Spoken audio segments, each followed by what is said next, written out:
marking a grim milestone. Bells ringing at the Washington National Cathedral, honoring the 800,000 lives lost to the coronavirus. And since the pandemic began, there have been more than a dozen strains of the virus. Eyewitness News reporter Jeremy Baker shows us the research happening in San Antonio that is going over the different ones.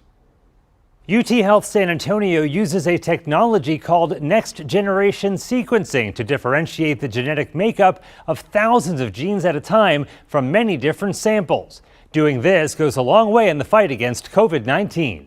It's very exciting that we're doing the testing right here in San Antonio. Dr. Marjorie David is the director of the Molecular Diagnostics Laboratory at UT Health San Antonio. There's a collaborative project that we're a part of that just recently began with DSHS, working with multiple different institutions in Texas that are performing SARS-CoV-2 sequencing. The sequencing is needed to figure out the strain of the virus, to track transmission routes of the virus globally, detect mutations to prevent the spread of new strains, and identify viral mutations that can affect vaccine potency, as well as target the strain for possible COVID-19 therapeutics. The process starts with these Panther instruments. Together we can test up to 2,000 samples per day. The samples then go to this lab where they extract nucleic acid and check the viral load using this PCR machine, which is similar to the original COVID testing that was first developed in the very beginning of the pandemic. The sample is then sequenced in this machine, the MySeq instrument,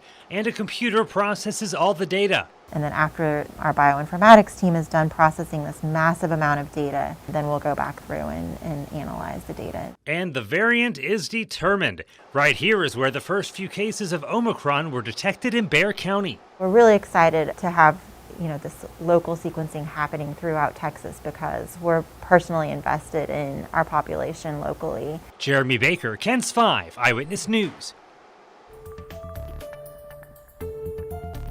Meanwhile, President Biden is preparing for a possible spike in cases just ahead of the holidays. He met with his COVID-19 response team today.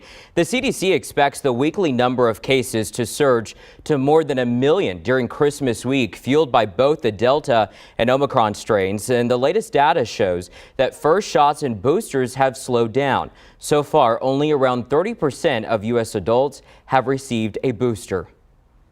Things will get worse as we go into the depth of the winter. And with Omicron breathing down our back, things could get really bad, particularly for the unvaccinated. The CDC says New York and New Jersey are the states where the Omicron variant is spreading the fastest. Several Broadway shows are now canceling performances for the week, despite requirements that the cast, crew, and audience are fully vaccinated.